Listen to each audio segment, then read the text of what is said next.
Welcome to the Virtual Business Roundtable. I am your moderator, Megan Baker. First, I thank our host, SUNY Schenectady, for taking the lead on this very important discussion on lessons learned from the COVID-19 health crisis and what community, business, and political leaders can do to come back stronger. Before we begin, I want to make note of a few housekeeping items. A reminder that this conversation is being recorded. Attendees can send a question via Zoom chat, as we'll be opening up Q&A during the last 15 minutes or so of the program. For our participants, if you aren't speaking, kindly make sure your microphone is on mute and unmute it when you are speaking.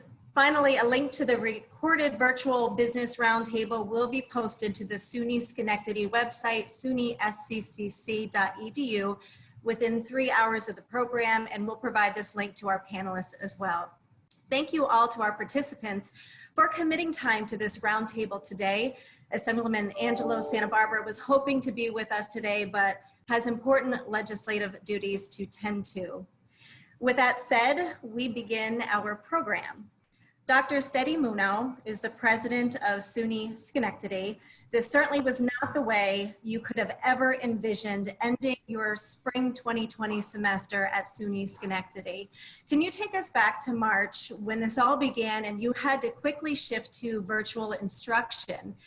You obviously had already offered online classes for years at the college, so you had the system and infrastructure in place. But transitioning to exclusively online is definitely a feat and something completely different. How did SUNY Schenectady accomplish that, working with your faculty and providing technological resources like laptops for students so that they were positioned for success as they completed the semester? Thank you very much and good afternoon, and thank you for the question, Megan. And certainly I think the transition to the virtual world had to happen fairly quickly, literally overnight. And our thanks really to our county legislature and our board of trustees, our foundation board, for rallying behind that and providing the resources to the college to quickly pivot. But it also showed, I think, the dynamic nature of our faculty, who were able, again, to transition most of the classes from face-to-face to online. And we're fortunate enough that over the past several years, we really have increased our capacity for offering classes online and through the virtual world. And that means both looking at the front end of it, the equipment, and the back end, the supporting software for both faculty and students. But I think finally, really, this was able to happen because of the dynamic nature of our students. Our students were able to understand the new world that we found ourselves overnight and to respond, I think, with untold grace and also a tenacity. They showed grit and tenacity. So we worked hard, all of us as a village, in making sure that we were ready. So again, thanks to a number of entities, including, and most importantly, the dynamic nature of our students who have responded to this call, I think, as I noted, with great grace and tenacity. And we are still working through the issues. So thank you for the question. Dr. Muno, one of the big questions is on the minds of millions of students and their families across the country relative to their own education. We know that this summer is all online for SUNY Schenectady. So what scenarios are you examining with faculty for the fall 2020 registration and semester? Yes, so again, fall 2020 is 3-4 months away. We have put together, I've commissioned a task force that I call the Reimagine Task Force for the fall semester, really to look at all the potential scenarios that are possible as we enter into the fall semester. So right now, there isn't a definitive single clear path to the fall semester, but we have a team of faculty members, staff members, support staff members who are gathering and working through that. And certain whatever plans we come up with, I don't anticipate that it's going to be a single plan. I think it's going to be a dynamic plan that offers a number of options depending on where we are with COVID-19, and also dependent on the guidelines we get from SUNY system, from the governor's office, from CDC, and from other governmental entities. So we are working hard towards that. We are also in concert with the County Department of Health, and we are gonna make sure that we loop them in to continue to give us guidance as we look at these different options. But as of today, we are working towards that end, but certainly we cannot right now define what the fall semester is gonna look like. Besides saying with great certainty that we are going to be open, the mode of transmission of our courses is going to be dynamic. And so for the next really several weeks, we're going to continue to work on that. And as you know, education is in the phase 4 of the reopening, but we'll be ready regardless of what is presented to us. Thank you, Dr. Mono, for that. I would like to pose this next question to Anthony Jasinski, the chairman of the Schenectady County Legislature. We have been extremely saddened by the fact that some Schenectady County residents have lost their lives to COVID-19 since the crisis began. Everyone participating today has had to communicate very clear messages to employees, students, clients, customers, you name it.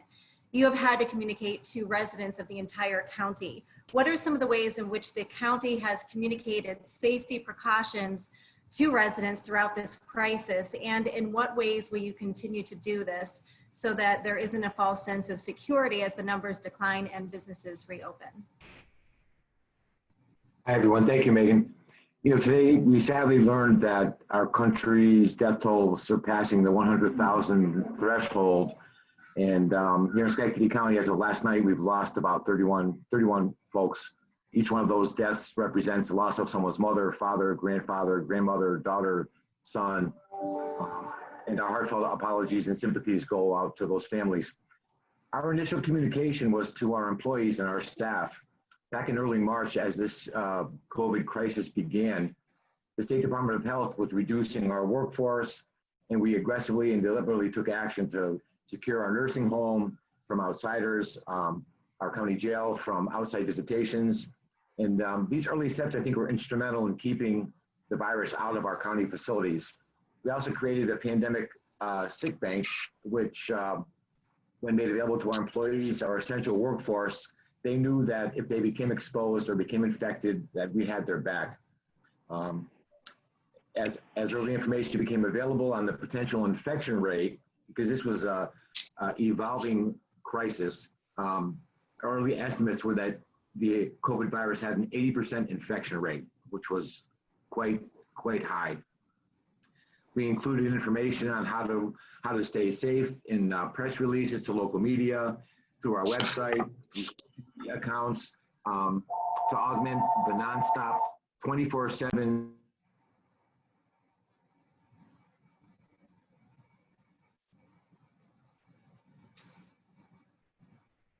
I think we have the chairman muted there.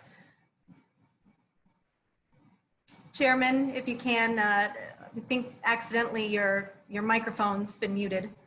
There we go. I'm not sure where we left off. So I'll ask you the next question just with regard to contract tracing. It is a significant link in the fight against COVID-19.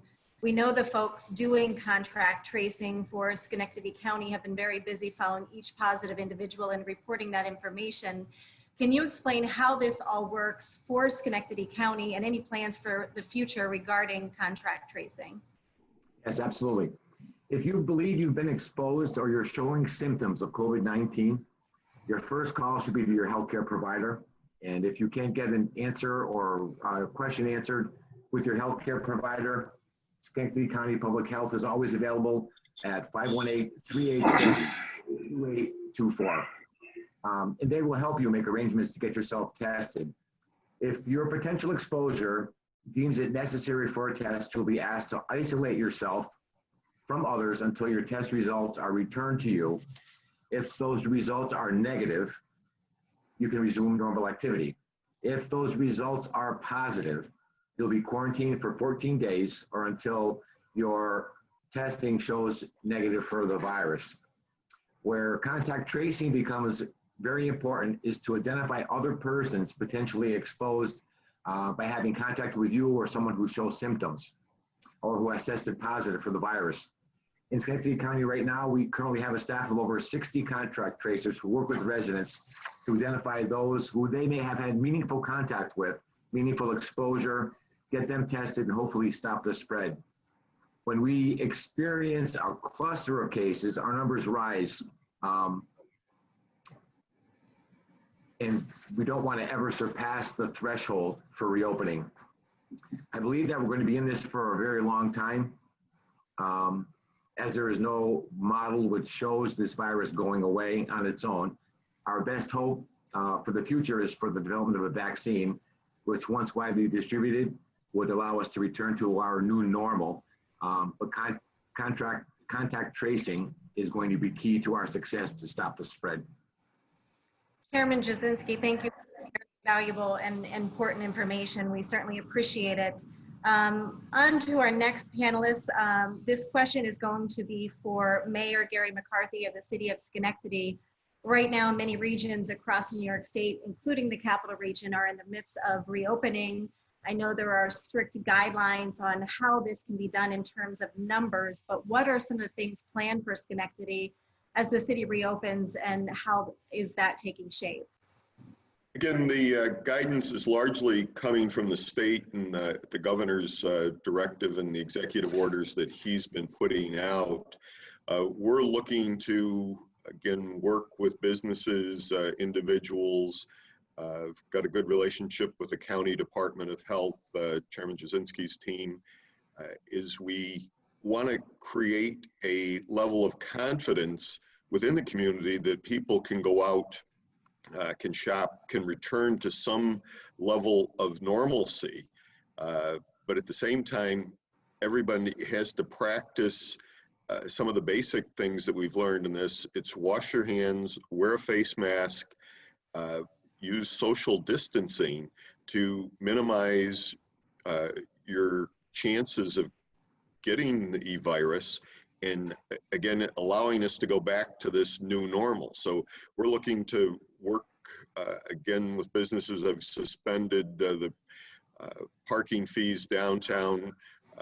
We're looking to allow more flexibility with restaurants as they open up in the later phases to use outdoor seating, and more than open to any suggestion, or if people have a question or problem, to feel free to call the city staff, or again, the County Department of Health has been very good in, again, guiding people through what the new protocols are to, again, minimize the chance of picking up this virus. Mayor, one positive that has come through this crisis is we've seen so many people just pull together during this time. In Schenectady, we've seen this and take forms in many ways, including the drive-through food pantries at SUNY Schenectady. What has been your impression of those in the city and how they've worked together to help others, especially those in need of food and supplies? Again, it's been a great outpouring of community resources. You know, again, it hasn't just been one entity by itself. City side, we're still picking up the garbage. Police and fire are responding, trying to maintain those basic services that people need and have grown to expect.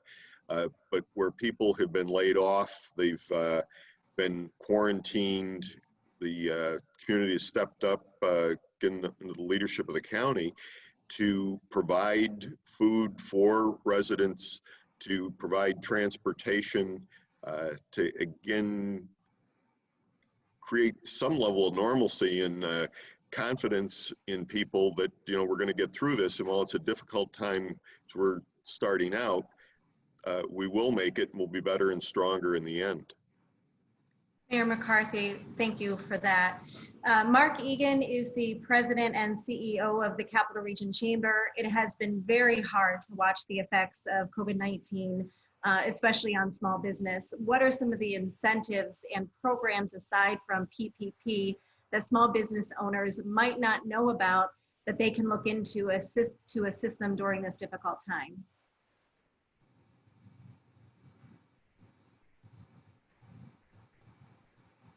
We have Mark. I think you're on mute, Mark. Sorry I'm about unmuted now. I apologize. I'm at fault for that. I told you to. That's right. Thank you, Megan, and to Sure. the college and to all the panelists. As you said, this has been very trying, I think, for all of us. One, as citizens in our health, but it's not just, as we know, our lives, it's our livelihood. And so many of our businesses have been hard hit, but their employees have as well. A lot of our area businesses have had to do layoffs or furloughs or salary reductions, and they're doing it because they need to make sure that they're able to reopen and they can bounce back. You know, Megan mentioned the payroll protection program, and when it first got rolled out, it had, as I think most of you know, everybody went in the first few days, and it was a backlog, and the money disappeared quickly. They replenished it. They made sure that local communities, smaller businesses, could get access to it. So I would say, if you're a business person and you have not looked at the payroll protection program, you might want to see if there's still funds available. So you might want to see if it would work for you. It can either be a low interest loan, or if you meet all the criteria, it can be a forgivable loan. There's a number of organizations locally that have some funds to do some small business lending, including the Chamber. We have some microloan programs we can do, but those funds are somewhat limited. But we were pleased a couple of weeks ago to receive an invitation from the U.S. Department of Commerce and the Economic Development Administration for us to apply for a large revolving loan fund that would be specific for businesses in our region that have been severely impacted by COVID-19. So we're going to be submitting that application this coming week, and that would be, with our award that we expect, we'll have millions of dollars that'll come back to our community. And we're going to have increased flexibility. So these are for businesses. It's not a grant, but it's a loan for some businesses who might not be able to get a traditional loan at a bank right now. We're also looking to have really good terms where you wouldn't have to pay any principal or interest for 6 months, because we know that most businesses don't have cash flow yet. And we're hoping to get the interest rate as low as 2%. So keep your eyes open. If we're successful, we'll be launching that in July. The other thing that I would say is, you know, if you're struggling and don't know where to turn, you know, turn to us. If we don't have the direct answers on our team, I can assure you we'll do what we can to connect you to those resources. So if we can provide you technical assistance or connect you with a counselor at the Small Business Development Center. I know my colleague Jim Salengo is on the call with businesses in the downtown area. Don't hesitate to reach out. Mark, we've seen such a dramatic shift almost overnight, it seems, in how businesses are operating. Employees are working from home and such. I'm sure you're forecasting months and even years ahead as to what business might look like down the road. So what are your thoughts on this? Well, you know, it's hard to predict because you have the short term and the long term thing. I think for a lot of our organizations, you know, I can speak for the Chamber. You know, we have a relatively small staff. We're in the low 20s. We were never a remote office environment. We always felt like we needed our team together. Our team needed to be, you know, working directly with our members. But because you can't have these meetings and because staff can't even interact, we've been working remotely since March, like most organizations have. We've been surprised at how well we've done. So I think that there will be some short-term trends anyway on how folks look at office space. How much do they need? Some offices won't be able to reduce because they might have to have more distance. You know, the latest trend the last few years were workstations with really low partitions between people, which obviously are not going to work right now. You know, I know that Tony Civitella is on the call, and Tony and I participated in a panel a couple weeks ago, and you know, this discussion came up, and Tony talked about how we could recruit people really all over the country to work for his company because this remote thing's working so well. And there's a lot of upside for us for that. Even as folks, you know, might want to leave New York City because of the high density, but they might be able to live here and maybe still work for a company. But the thing that I mentioned to Tony is that, you know, I think a lot of us know TransFinder for the culture they have within the walls of their business. It's hard to have that same culture when it's at someone's dining room table or their den. So I think that people are going to want to come back together, but it's going to have to be a phased approach and make sure people feel safe. Thank you, Mark, for that. It's greatly appreciated. Kim Siciliano is the Executive Director of the YWCA Northeastern New York. You're the leader of a vital organization in Schenectady and the Capital Region that carries a 130-year history of serving the community. Can you describe your experience leading the YWCA through the crisis, discussing a few of the challenges you had early on and how you handled them? Absolutely. Thank you, Megan. I think for YWCA Northeastern New York, we really made a conscious decision back in March to consider what our options were as they were coming out every single day, listening to the governor, making decisions and really pivoting and shifting the work that we're doing. So many of our advocates and our counselors really decided that they could work from home. And we applied for the PPP loan, the first one, and got it immediately from Boston Spa National Bank. And we decided that our early learning center, we wanted to keep our children and our family safe, so we decided to close that. And it's just reopening now June 1st, which is next week. We've been able to keep all of our staff paid so that now when it's time to start bringing people back, we haven't lost anyone. And I think that has been a major challenge. And then working out in the community. So when we didn't have jobs for all of our staff because early learning was not operating, we asked early learning people if they were willing to work at the front desk, or we started a new food program where we are delivering food out to our residents in the community, as well as food being made for our residents at our main campus. So over 4,000 meals have been made since March so that our residents didn't have to leave their homes. So the early learning staff pivoted and shifted into those roles to take on deliveries and food making and making sure we had all of the product we needed, and working at our front desk and assisting in our housing program. And then when other agencies reached out and said, we don't have enough staff, we offered opportunities to our early learning and other staff and said, look, Bethesda House needs help, Safe Inc. needs help.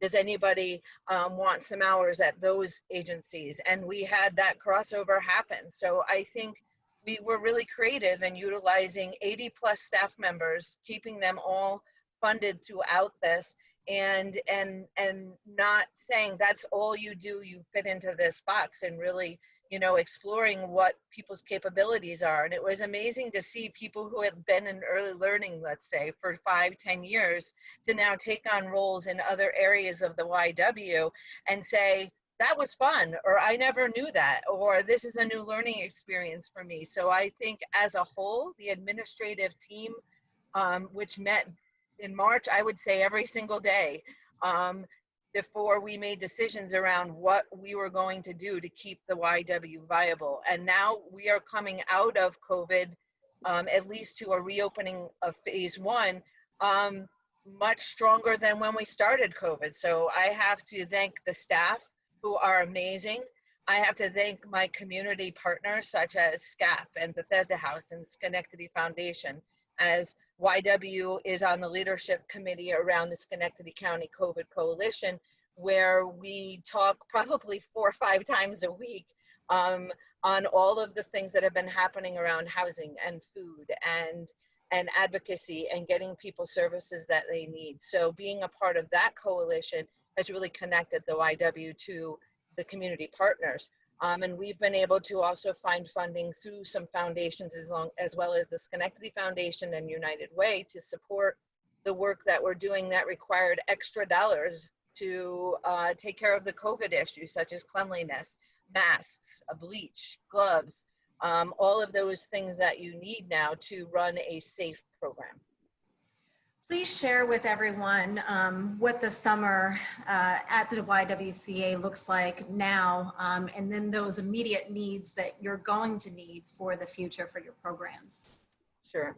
Right now, as I said, the early learning program at our main campus will be reopening next week. It is a soft opening, meaning we're serving all of our essential employees, because we have employees who use our early learning program for their children. And then we've reached out to our parents in the community to find out who is still needing care, who's back to work. And so we have about 15 to 20 kids who will be coming on Monday. We wrote a plan out, we submitted it to Schenectady Foundation, they funded it, and so we were able to get for example, portable hand washing stations so that we can wash kids' hands before they come into the center. We've ordered every kid a pair of shoes so that they get their own shoes when they come in. Their shoes go in the cubby. Making sure we have enough masks for teachers, accessing all of the resources that we need for that. So our early learning program at our main campus will open June 1st, and we've been in communication with SUNY Schenectady about when that site will open. And then for the summer, we have all of our staff transitioning back to on-site. And so really looking at each and every program, as we have 3 buildings on our main campus, then we have offices at the police department, at family court, at CPS. And so we want to make sure that all of those locations where we have staff are safe and following all protocols. So again, all the PPE resources that we need, and making sure that we can continue to support our staff throughout this. We've even offered food to our staff when we did our deliveries, and offered the opportunity for them. Any like community resource opportunities we had, we passed that on to our staff, because we didn't want to think that they were just okay throughout the COVID. You know, we wanted to make sure that we were supporting them mentally, physically, and holistically as we work through this past 10 weeks. Kim, thank you so much, and continue doing what you're doing for the community. We appreciate it. Next up, Jim Salengo, Executive Director of Downtown Schenectady Improvement Corporation. We love tuning into Show Me Schenectady on Facebook. It's been such a great way to hear from our local business owners, Karen Bradley from the Public Library and others who we can still support them by ordering online, curbside pickup, etc. So it's important to keep that connection going. Here's a chance for you to let everyone know how great the things that you are doing. What are a couple of the other ways that people can support local businesses? Well, first of all, thank you, Megan, and thank you to Dr. Mono and everybody at SUNY Schenectady for inviting me to be part of the roundtable this afternoon. Following up on Show Me Schenectady, a big part of what our organization does is to keep the small businesses in downtown in the forefront of people's mind, and really encourage them to come into the downtown and show them their support. So when the governor New York on pause happened, it just threw such a wrench in the works for some businesses, obviously, that had to completely change how they were operating or had to close down completely. So with some brainstorming with our marketing director, Amy Sonder, and some of our creative partners in downtown, we came up with that idea for Show Me Schenectady. So we have a very active social media presence. So some of the small businesses that might not necessarily have the same reach that we do would be able to take over our Facebook page and for a half hour just explain who they are, what they do, and how the community can continue to support them. So I did a little looking online before the event this afternoon, and we've featured so far, since we launched this at the end of March, about 35 different videos, and collectively they've had about 32,000 views, which is really heartening to see how the community is tuning in to watch these. And you're wondering if they work. I was talking to Madeline Thorne, who is the executive director of the Habitat for Humanity Restore. And on April 16th, she was featured on, or their organization was featured on Show Me Schenectady when they had been closed. They were just trying to get the word out that they were still doing things online. People could contact them. Well, after their Facebook Live, they sold in the time just after that about $3,200 worth of merchandise, and their video alone has gotten about 3,600 views. So it just goes to prove that in this time when things are so different, that social media really has become such an important thing for the business community, and just keeping people aware of what's happening. I mean, on our Facebook page, we've got all that information. Then on our website, we keep a regular page ongoing with dining and retail and services of what everybody is offering that people can keep track of, so they can easily have a single location where they can find out how to support their favorite businesses. And then the one other thing that we've done for a long time, but we've really adapted it now to the COVID-19 situation, is that every week we send out an e-newsletter called Downtown Schenectady This Week. And we are doing everything we can to promote what's still happening in the downtown. And there's still quite a bit happening virtually. Obviously, there's takeout, there's delivery, there's online sales. So anything we can do to push that out, people can sign up for that at downtownschenectady.org. There's a link at the bottom to sign up, and that's a free newsletter you can get every week. And I'm sure businesses really appreciate that resource too. Schenectady has undergone a real renaissance in recent years. It has been really rewarding to watch how the landscape of downtown Schenectady has grown. Right now is an uncertain time for many, but as you think about the future, how do you see your organization helping the city to come back even stronger after this crisis? Well, there's a few things. I mean, first of all, one of our major programs is our outdoor maintenance program. So we do daily cleaning, we do visual improvements, we do maintenance throughout the downtown. So that's been continuing the entire time because that part of our organization was considered an essential service. So just in a few weeks ahead, we've got 50 hometown heroes, veterans banners going up. We've got 450 hanging flower baskets that'll be going up around downtown, about 100 or so street planters. And the important thing with that is to make sure that even now when things are a little quieter, but especially when things begin to reopen as they're starting to now, is that we create an attractive and welcoming environment so the businesses can be in an environment that people want to come down to and want to spend more time in as things again start to reopen. And communication has been such a huge part of what we've taken on during this time as well. Aside from the various promotional efforts I was mentioning, we're sending out regular communications to all of our businesses, so they can stay on top of relief programs, some of the things Mark was talking about, state regulations, reopening considerations. We joined with our fellow business improvement districts in Albany and in Troy to have a couple sessions for our businesses about restaurants reopening and services reopening. And then we had our own individual session for just downtown Schenectady businesses to get everybody communicating and on the same page.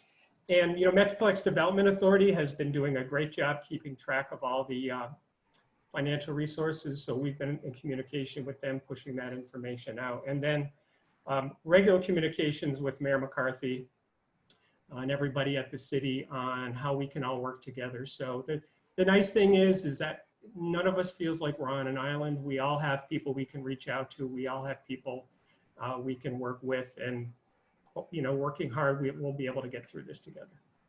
Jim, thank you. We certainly appreciate that.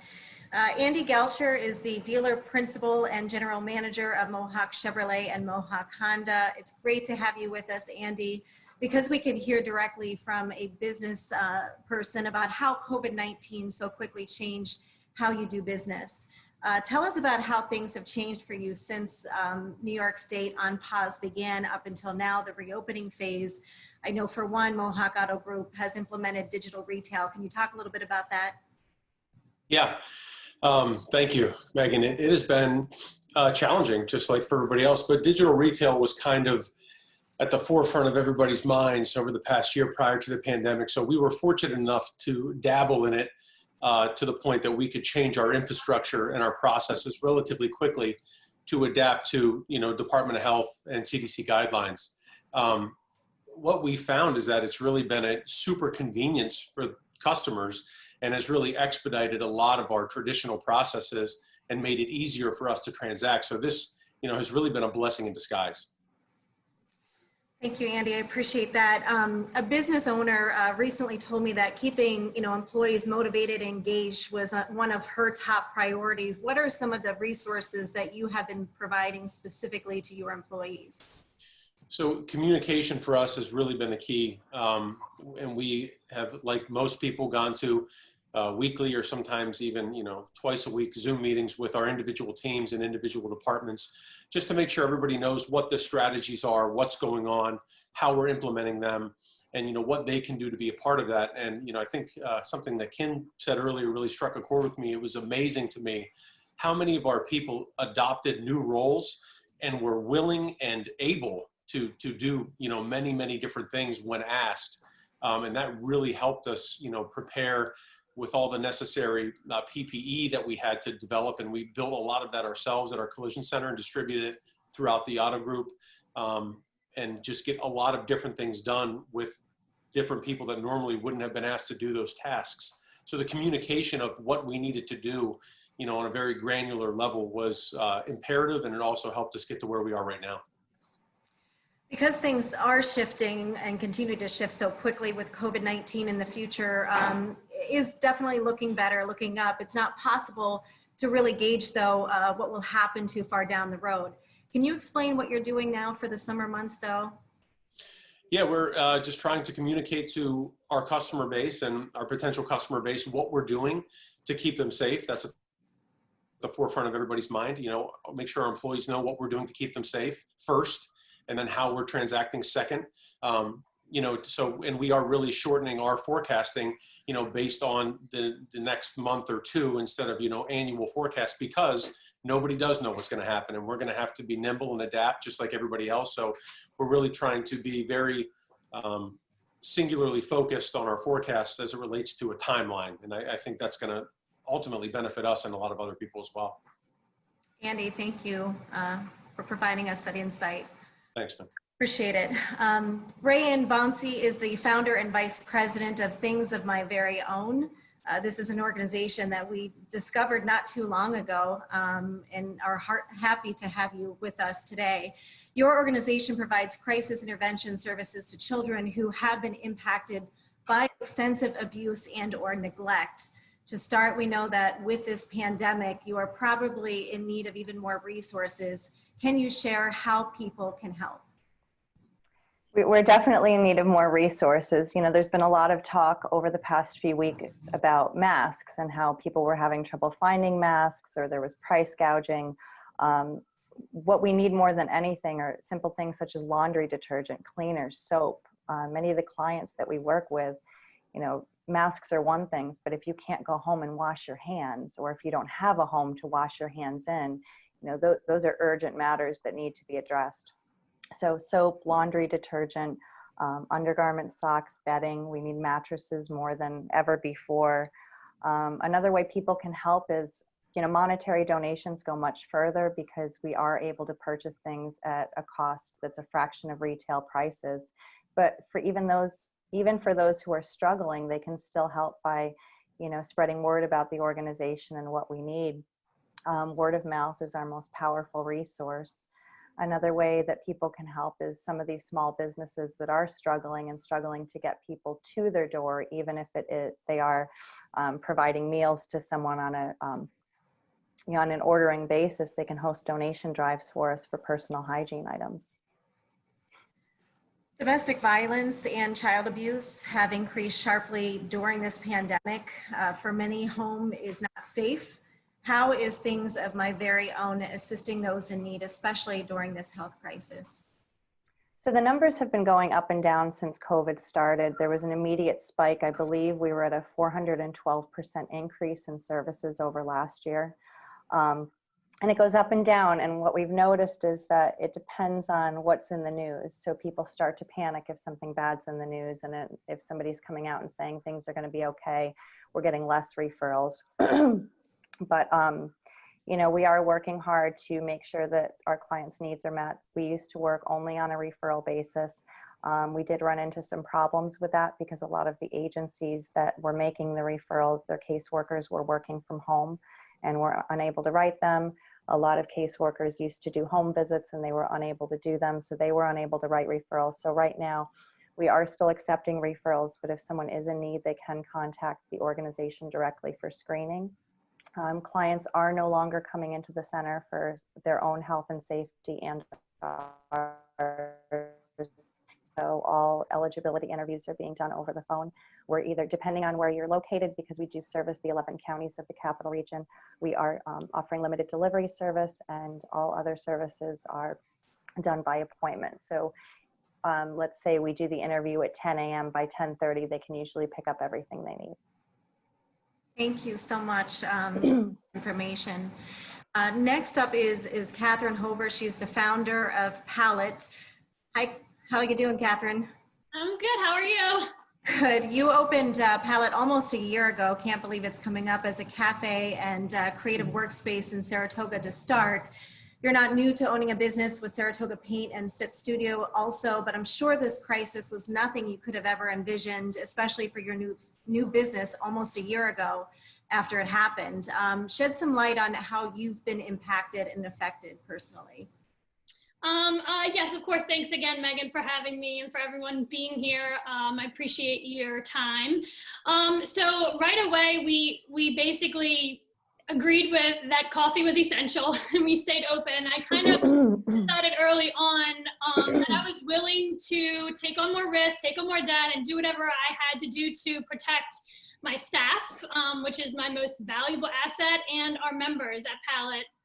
At the time of the shutdown, we are up to 84 members in our Saratoga location, and 2 weeks prior to the shutdown, we had signed a lease for an expansion in Schenectady. So as you can imagine, it was kind of an uncertain time, but what I am certain of is that I believe in the capital region. I believe in the community support that we have here and all the opportunity. And what I am finding through all of this is that we are going to be just fine because we have so much support and so many resources here that are on mission with what our mission is, and that's to support each other and our members in career and in life.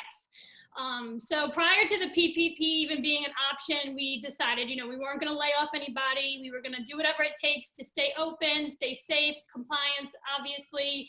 And if that meant selling bread and flour and eggs on the curb, well, we were going to do that. And so because our values are very much in the sense of being a startup, you have to know how to pivot quickly, and that's just standard operating procedure for us. So we've been okay, and just leaning on each other, and that's kind of how we've gotten through to now, 10, 12 weeks later, whatever it is. I can't even keep track. Let me ask you this. You did just recently hold a virtual open house. So what are some other ways that you plan on keep moving business forward now and in the months ahead, especially as you look to eventually open Schenectady? Yeah, all systems are go. We're moving forward. We're invested in Schenectady. I see so much opportunity there.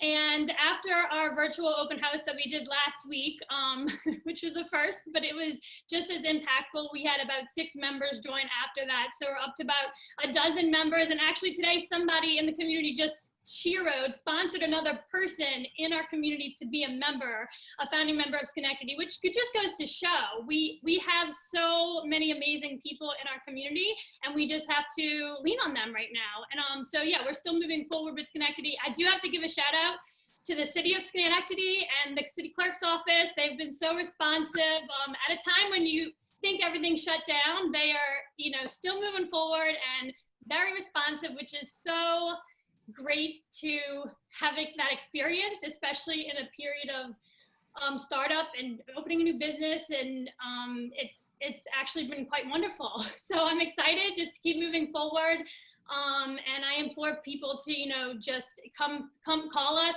find out what we're all up to, and let's do this, right? Thank you, Catherine. We certainly love your energy, and we appreciate you participating today. James McPartion is the president of Mohawk Ambulance Service. Hi, Jim. Hi, Megan. How are you? I'm good, thank you. First of all, our hats are off to all of our first responders for the work that they do day in and day out, especially now. So thank you. A simple question to start, how are you all doing? We're doing remarkably well, all things considered. We really are. We've transported literally thousands of either suspected positive or positive COVID patients over the last few months. And we've been very fortunate in that only a few of our employees actually tested positive, although 7 of them were exposed, 2 tested positive, and remarkably enough, none of those that were exposed contracted the virus at work. So all things considered, we're doing pretty well. Jim, what are some of the things that members of the public should know about safety precautions that we still need to take and safety measures that your employees are taking every day? One of the things that amazes me is that people don't take this seriously enough.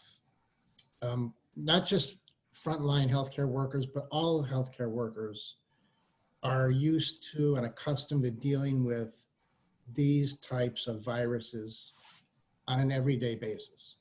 So although we have had nothing like this that's been this bad, they're accustomed to putting on PPE equipment and taking it off the proper way, recognizing signs and symptoms when they should put it on, and so on and so forth. The public needs to, in my opinion, take this more seriously and wear masks a lot more. I see people every day that don't wear masks, and they really should. What are some of the lessons that you have all learned through this experience and into the future? What's your takeaway? For us, it'd be, we have to rely on each other to keep each other safe and healthy. You know, I spend a lot of time asking my people if they feel safe, making sure they feel safe, and if there's anything that we can do to keep them better informed. Thank you, Jim. We appreciate it. And again, thank you for all that you do and your team members do on behalf of the medical community. Next up is Tony Civitella, the president and CEO of TransFinder. He is no stranger to the Schenectady community and beyond. You have had tremendous success with your company creating bus routing software used by school districts. And this spring was no exception as you launched a new product which has beaten the odds and been a success even with schools remaining closed.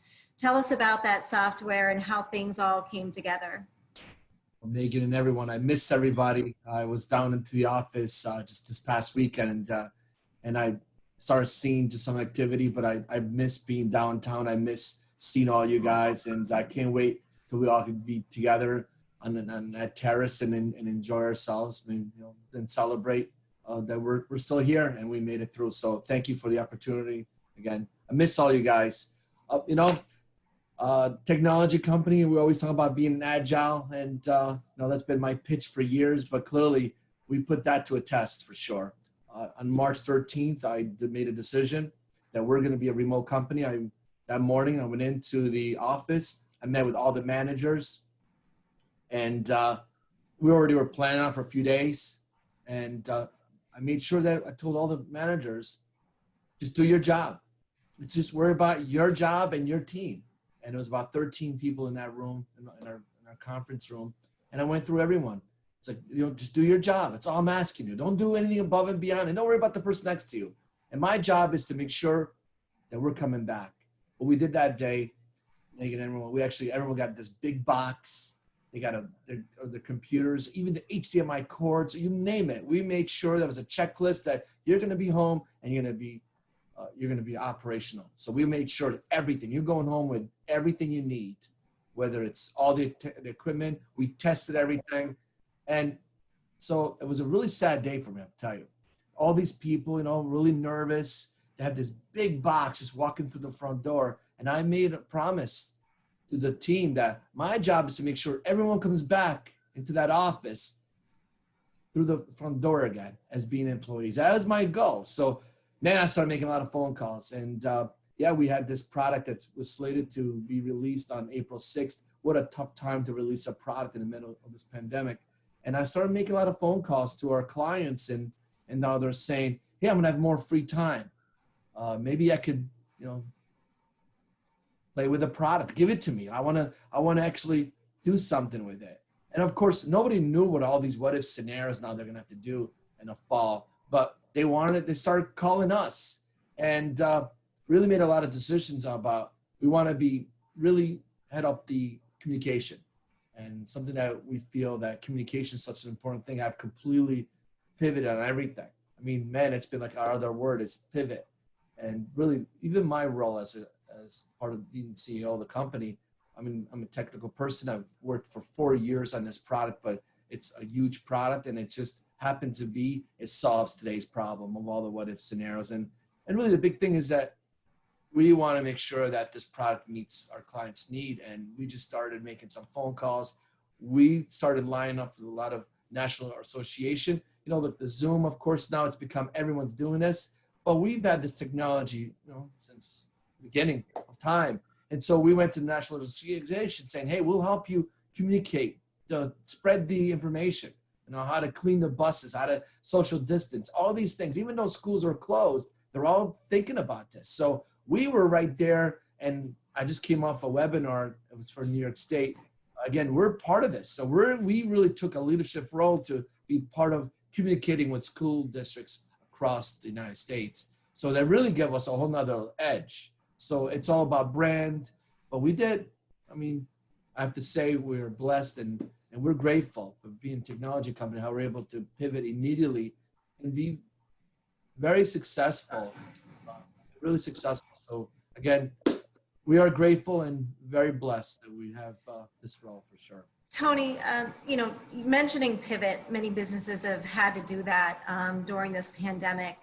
What are some other insights and advice that you would give to fellow business owners, particularly those offering products for educational institutions?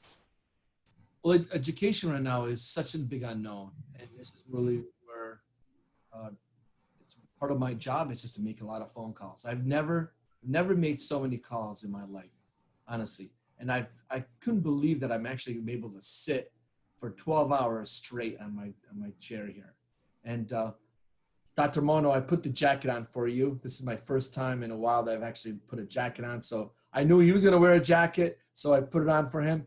But I'm on the phone all the time, and whether it's just phone or just a web meeting, my recommendation for education is just be a voice. And really in our industry, we're part of transportation, it has to be, we talk about having a seat at the table, right? As the school boards are meeting and discussing what's going to be this next phase, transportation has to have a seat at the table. It's part of the operation. So some of our clients have knew this, they already took upon themselves. We're making a big deal.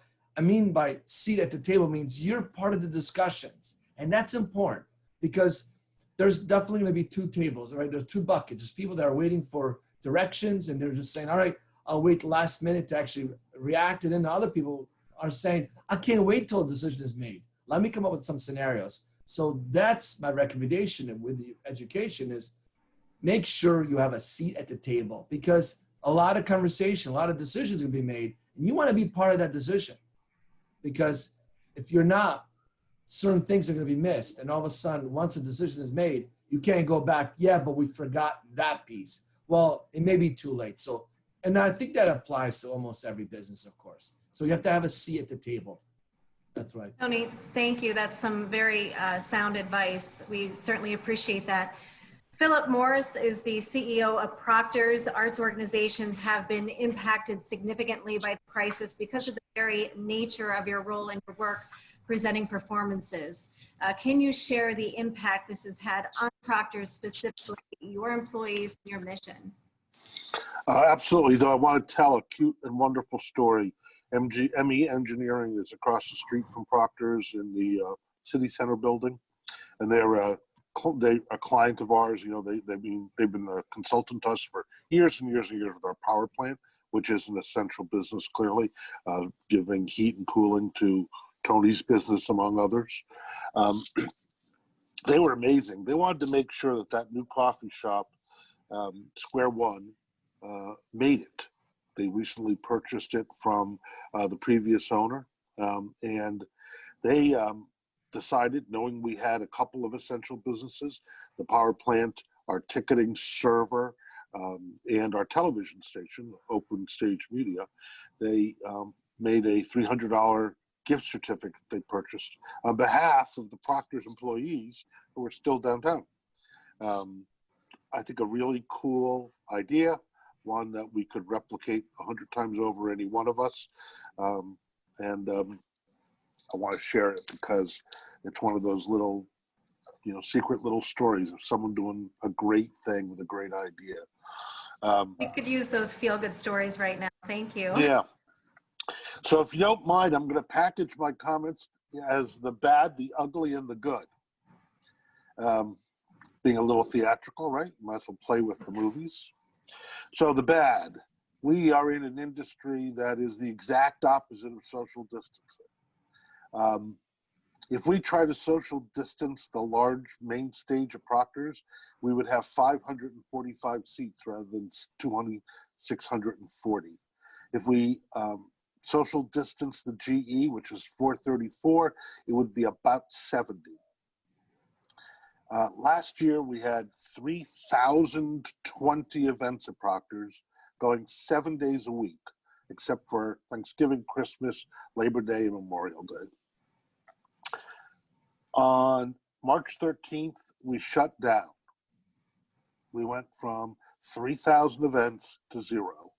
We went from $24 million of earned revenue and $3 million of contributed revenue to virtually 0 earned revenue, though we still continue to get some philanthropic support from regular folks who have supported us for years. It was no choice. I had to lay off about 115 people. And what I did was pick 35 who I thought were the jack of all trades, who could wait this out as long as necessary, as long as we could support them in order to reopen. We sort of took a scalpel to it. And the reading of the science to me was that this was going to be a long time. And that's the ugly. The ugly is, in our industry, this is going to be a long time. It's not just the social distancing in the theater, which we can accommodate very easily, really, if the economics would work. So a movie theater may open, and I hope Bowtie does, and we may open to show movies. We're not sure of that yet. But to pay for live events is to have 60, 70% occupancy to break even. So social distancing in the audience is not really a possibility. And the industry is just coming to understand this fully. The other thing most people don't think about is that the safety of the audience is relatively easy to at least conceptualize.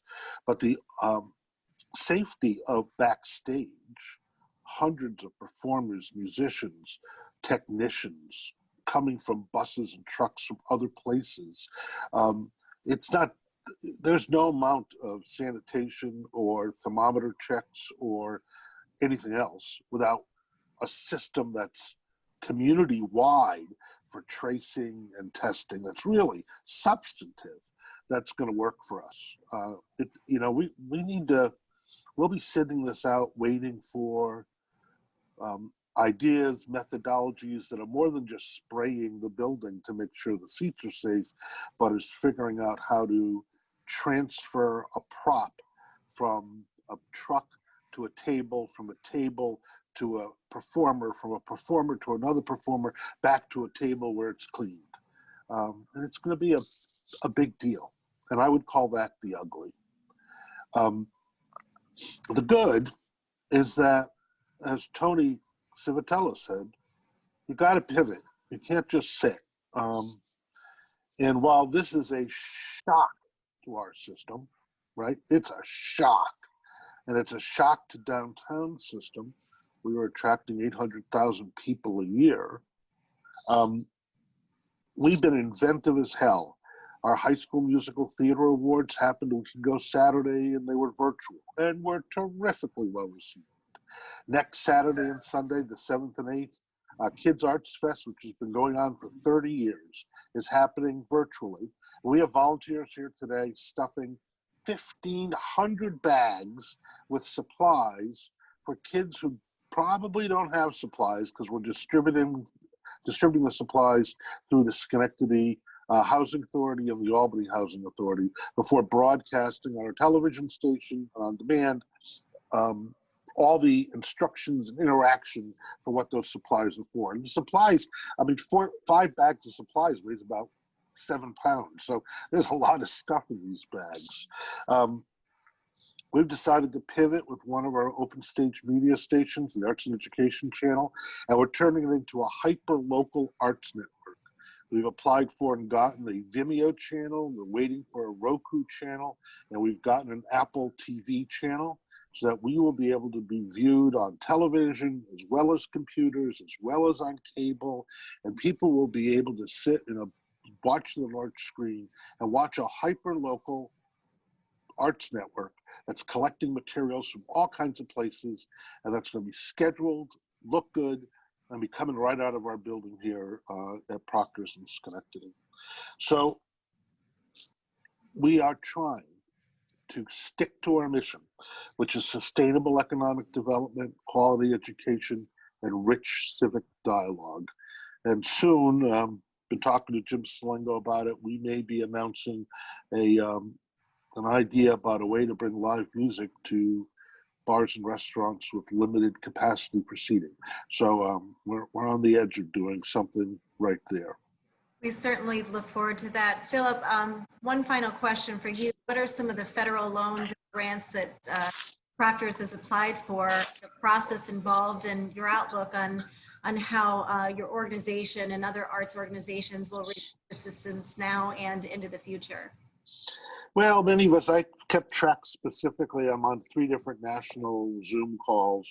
I've organized the statewide theaters from Buffalo to Poughkeepsie, the upstate theaters, and I've organized the Capital Region Presenters Forum, so SPAC and the Palace, and Cohoes Music Hall, and Troy Music Hall, etc.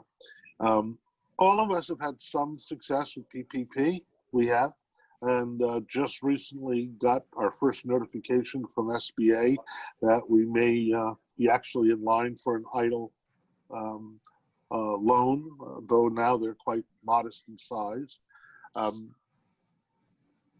Frankly, for the arts community to restart, it's going to take a recapitalization. We're all going to eat up every dime we have to maintain our properties. Look, we're in every building, Albany, Saratoga, and Proctor's every day. Have to be. They're old buildings. They leak. They have vermin. I mean, we're there every day. We're trying to do this education stuff, extensive education stuff this summer. We're connecting with BOCES. We've continued all of our after-school programming in education. Takes an effort. If we are 6 months out before we can start again or longer, we're going to just need a substantive bit of help to be able to pull that off.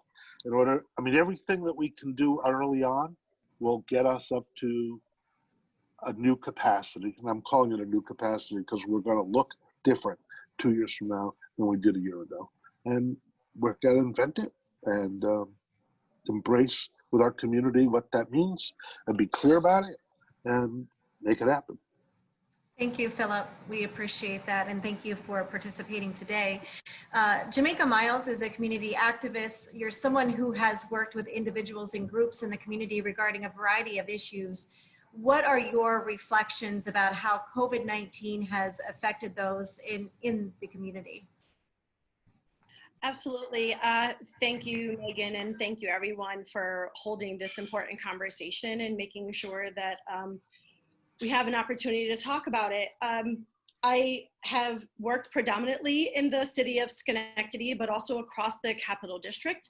And unfortunately, what we're seeing is that systems and structures that were already causing harm to people in our communities, that harm is now worse, right? So we know that the levels of poverty that exist were just unimaginable.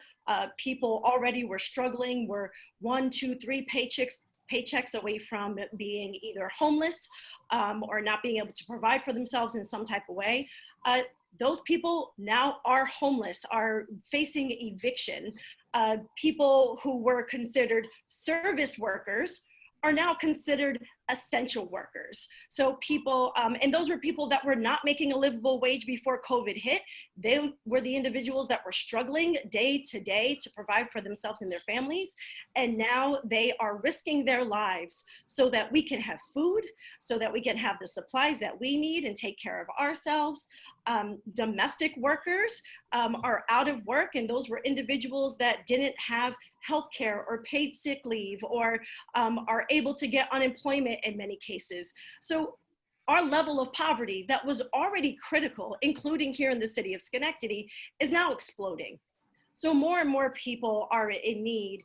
And it's a responsibility not just for us to lean on each other, because it is wonderful. And I have seen the positive reaction of people leaning on each other and helping each other and giving what they have. But the truth is, we live in the richest state in the nation and the richest nation of the world. There is not a shortage of resources. There's a shortage of prioritization.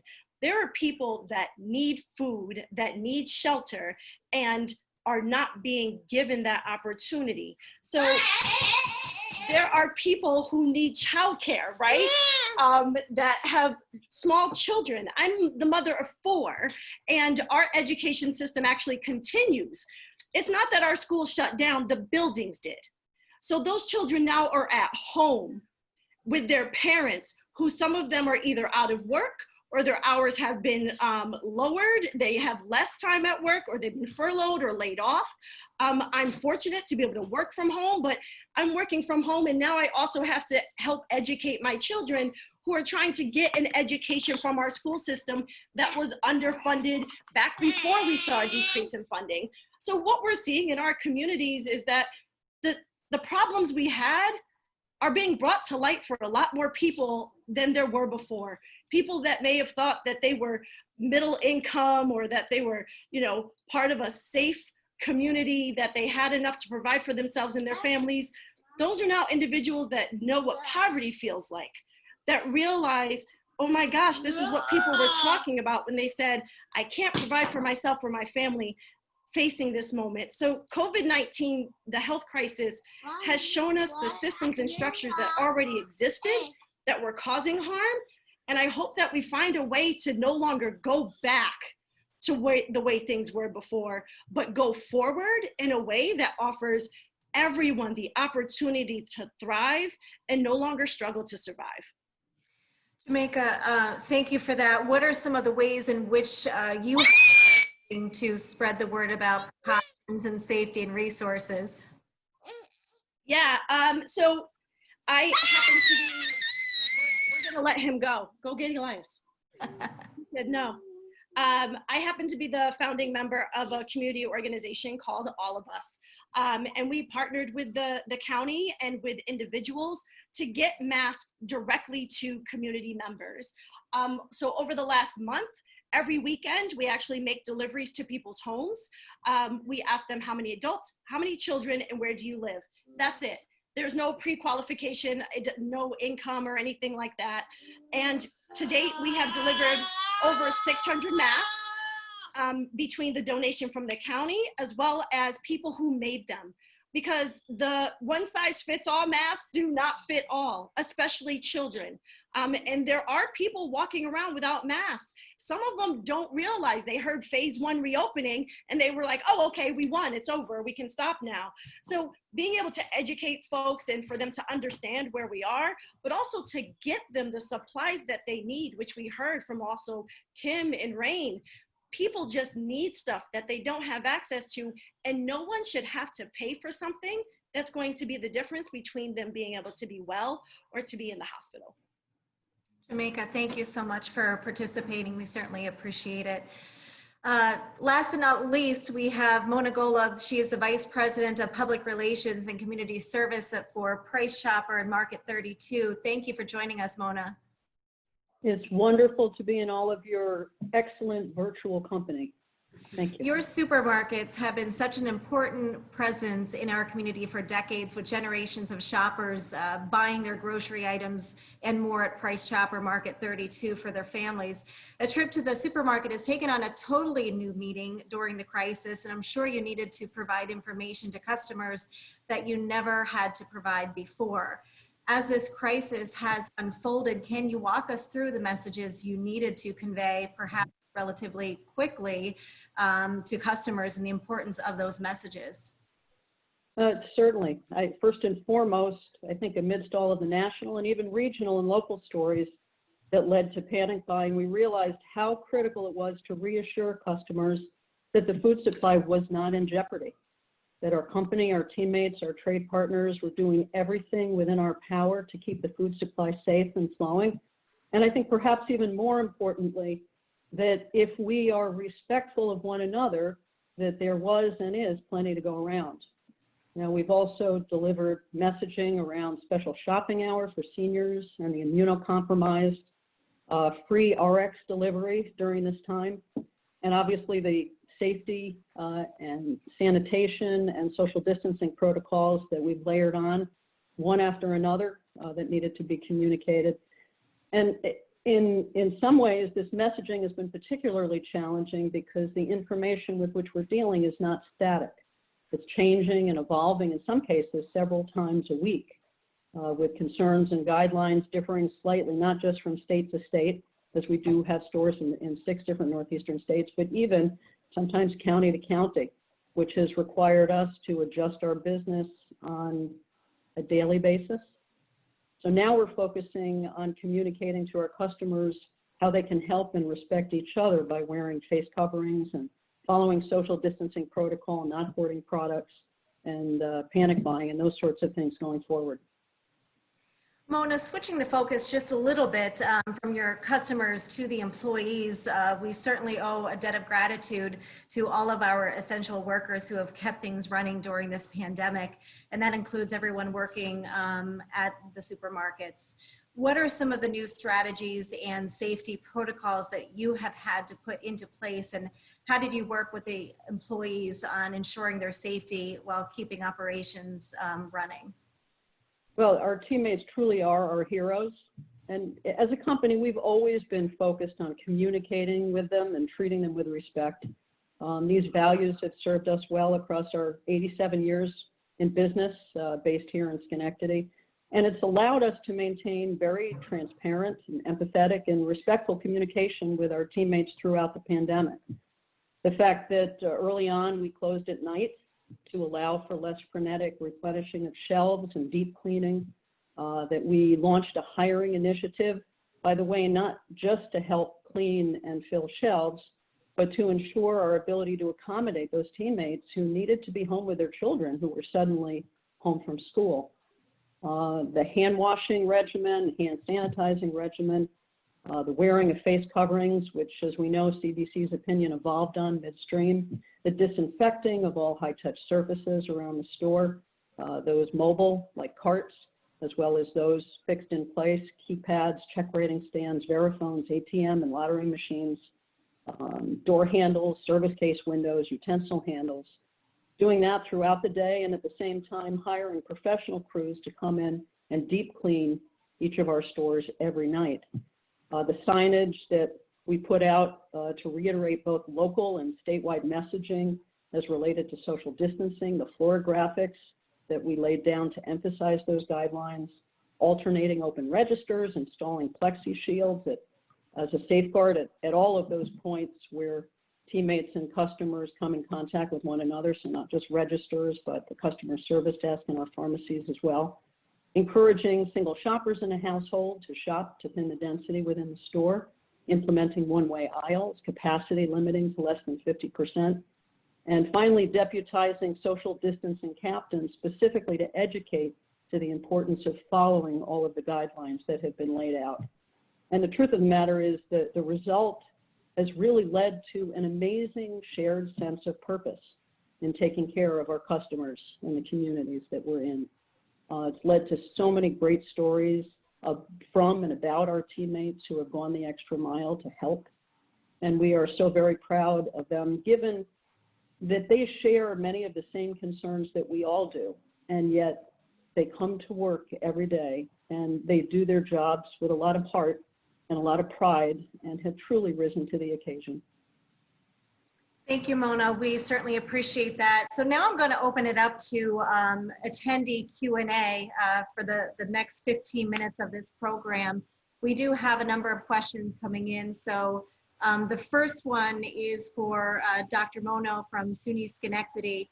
In the move to online learning, are there some new policies or ideas that the college was forced to adopt that will be carried on into future learning, such as new aspects to certain curriculums? Well, we are looking, thank you very much. We are looking into all those options. So for an example, we are, our aviation program where our students, especially the practical aspect of it, where our students have to fly. And these are really plans that social distancing isn't going to work, and perhaps even wearing a mask when there's an instructor and the student isn't going to work. So we are working with FAA and appropriate agencies, federal and state and local agencies, to see how we can accommodate that, because that presents a challenge. We are also working with a number of accrediting agencies, including we are accredited by the Middle States Association of Colleges and Universities, and we are also working with state aid as well to look at some of the programs, especially those that may require practicums. You know, how do we do that? What are some of the variances that will be given a green light on? So I think all those things are on the table. Accesses, you know, it may not be a requirement, but I think, you know, Ms. Miles talked a little bit about it, that, you know, there were, one of the things I worry about in this virtual world we find ourselves is that we make an assumption that every student has technology, right? They have a laptop or a computer, they have internet connectivity. So as an institution, we are taking a look at that, and frankly, we spent almost $300,000 buying laptops, and we're giving them to students really with no little questions asked, and in some ways with the expectation that there may be some that may not return, but that wasn't the issue, and that's not the issue. The issue is how do we make sure that our students have access to these new modalities that we have. So to the question, I think everything is under examination, but some of those decisions are out of our hands. We have to work with all the accrediting and appropriate bodies to address them. Thank you for that. Our next question is directed to Jim McPartion with Mohawk Ambulance Service. Some healthcare experts have warned of a possible second wave of COVID-19 at some point in the future. How are EMS companies and all first responders preparing for that possibility? That's a great question.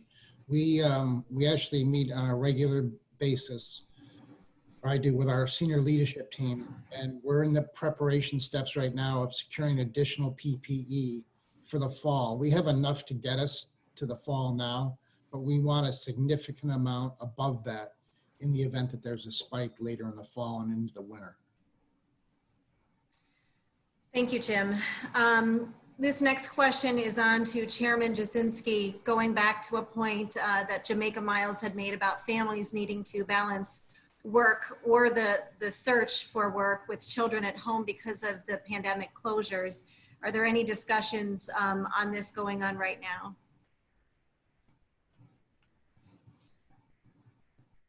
Do we have the chairman still on? Yes, I'm here. Okay, there you go.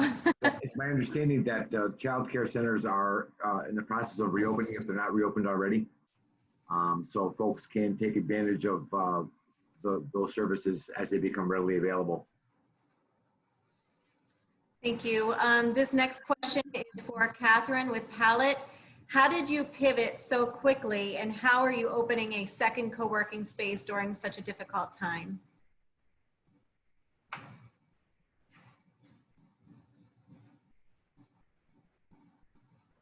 We have Catherine on here. Sorry. Oh, that's okay. The mute button. We do. So early on when we opened Palette, one of the reasons that I had, you know, experience in my own life was getting to a coffee shop or getting to a co-working space and not having a seat to sit in or internet not working. So we actually implemented our own app. It's called the Palette World app, and you can actually reserve a seat down to the actual seat that you sit in, not just a room or a meeting place, down to the seat. So we can really implement social distancing in this way. And so we've kind of just, we're forcing our members to use the app now to reserve seats, and that way people can actually feel comfortable coming into the space. Also, all of our spaces are completely collaborative workspace. There's no private office space. So we're actually just thrilled because we're really going to be able to utilize the app that we developed early on and make use of it.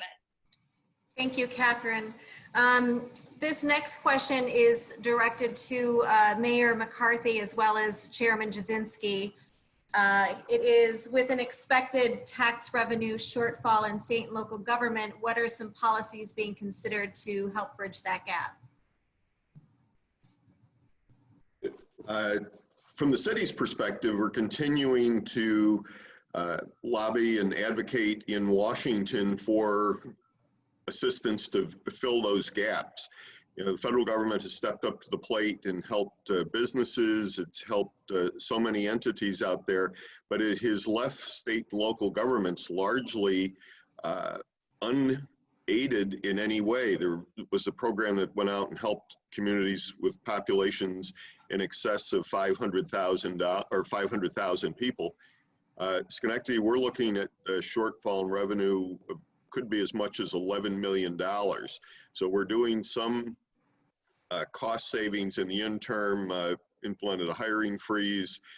I personally review all purchase orders before they're finalized and set out to reduce our expenditures. And if we don't get some assistance from the federal government, we're going to have to make substantial layoffs in the workforce. And that's not only going to be City Hall, but it'll be police and fire. And those are the frontline employees that have been really key in terms of the turnaround that's happened here in Schenectady. So again, we're advocating and hope that the federal government steps up and provides assistance, not only to Schenectady, but to communities across the state and across the country. Thank you, Mayor. Chairman? Yes, ma'am. If I could piggyback what the mayor is saying, he's 100% correct. There's no way that local governments can recover from the devastating effect that this virus had on municipal revenue losses without some sort of federal assistance to fill the gap in the short term. Not only was there a loss of revenue, but an increased demand for services at the county level. County governments in New York State are the main provider of state mandated services, and we're totally dependent on the state for sustainable and meaningful mandate relief. If it wasn't for state mandates, our county property taxpayers would not have county property taxes. So federal assistance to get us over the hump in the short term is crucial to us being able to establish a new normal. Thank you, Chairman. We have time left for just a couple more questions here. It's about 25 after 3. This is for Mark Egan with the Capital Region Chamber. I know the Chamber is in constant contact with its member businesses. Can you share any specific business challenges that may have surprised you or that the general public might not have thought of? Well, I think the biggest challenge that most businesses have faced, and I don't think it surprised us, but it obviously concerns us, is really cash flow. You know, and you heard several of the earlier people on who run a business, whether it's a for-profit or nonprofit. And so that's really been I think the biggest challenge. I think the biggest delight for so many businesses who were able to do remote working. You know, some businesses by its nature, they couldn't, but those that could, I think they were, I think, really pleased on how productive they're still able to be. I think that the challenge it presents is how do you keep communication with your team? How do you make sure morale is up? Now as we're beginning the phased reopening, how do you make sure that people feel comfortable and they feel safe coming back into the work environment? So I think that communication is really key in these weeks and months ahead for the coworkers as well as to our customers. Thank you, Mark, for that. This next question is for Tony Civitella with TransFinder. The question is, how do you see your products accommodating the shift in school formatting as we look towards their reopening? Oh, well, it's a great question. I mean, we've helped, you know, one thing that I've learned from this experience, I've been in this industry for 32 years. I never really understood that 30 million students, they're going to school, not just to get education, but they're required to go to school to be fed breakfast and lunch. And that's really something that I never knew that number was that large. I never thought about it, but all of our clients have completely shifted to now use our software to make sure that they're delivering food every single day to those kids. And that's a lot of students. And they're using our software now, not just to build these routes that they've always done, but now they're very specific. Clearly they're looking at how, I mean, there's gonna be some parents maybe don't want their kids to ride the bus. So now there's a whole nother level that maybe it's gonna be you have to request transportation. So our software is now being completely re-looked at. How fast can we pivot? Our software is now also being used, and I can see this being in the future. I mean, by the way, some things that are going to be better. I think some things will be better in the future. That at this point, it's communication. Before it was more, it's privilege. You have a seat on a bus if you want it. But now it's like, hey, if you need transportation, you need to register. So we see that become a norm, and that's a good thing, because why have a bus travel down the road half empty because some kids just don't need a bus today, or there's a ridership ratio that's just maybe 50% kids ride the bus. Well, then why are we doing this? Let's require this. So I think there's some good things are happening, especially with our clients are using our software even to deliver those lawn signs, right? I'm sure everyone's seen these things. For graduating seniors, they're using our software to figure out where all the seniors live. Maybe we're bringing the diplomas, and there's just so many great things that are. And one of our clients asked us for the staff, and all the staff, they're doing so much work for the distance learning that they want to recognize this is a teacher's house.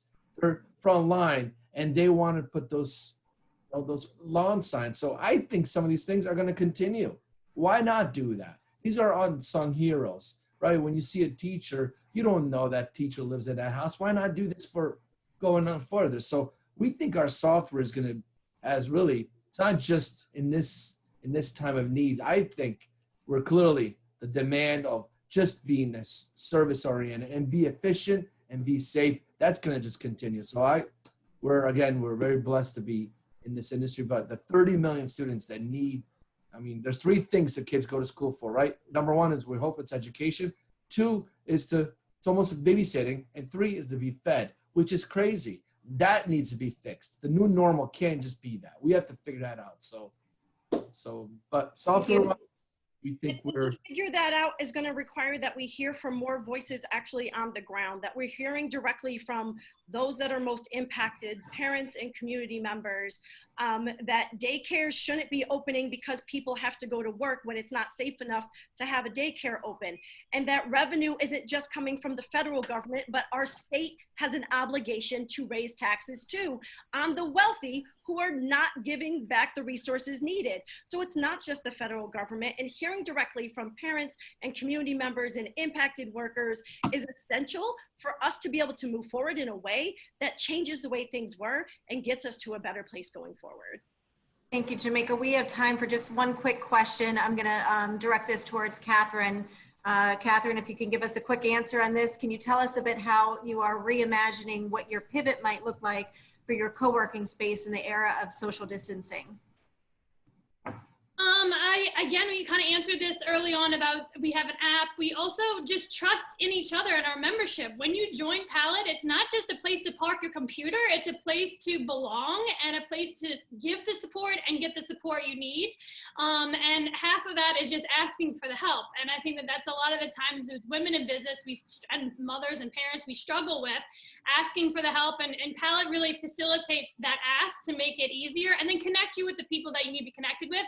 And that doesn't mean you need a physical space to do that. We launched our digital community the second week of COVID shutdown, and I can assure you, none of our members deferred payments or said they couldn't pay their dues. They actually said, you know what you're providing for me and my business during this time of crisis is essential, and I'm gonna keep paying for it. I'm gonna do whatever it takes to do that.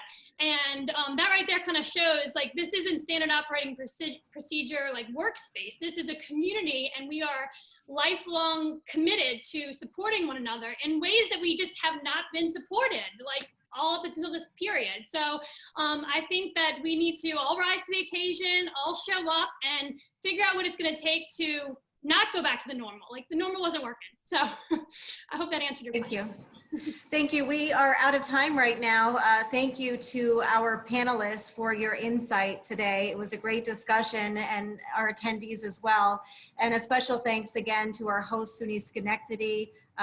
This has been recorded, so we will be providing that link on the SUNY Schenectady website, sunysccc.edu, within about 3 hours. And of course, we also did live stream this on Facebook Live on the SUNY Schenectady Facebook page. So thank you, everybody. We certainly appreciate it.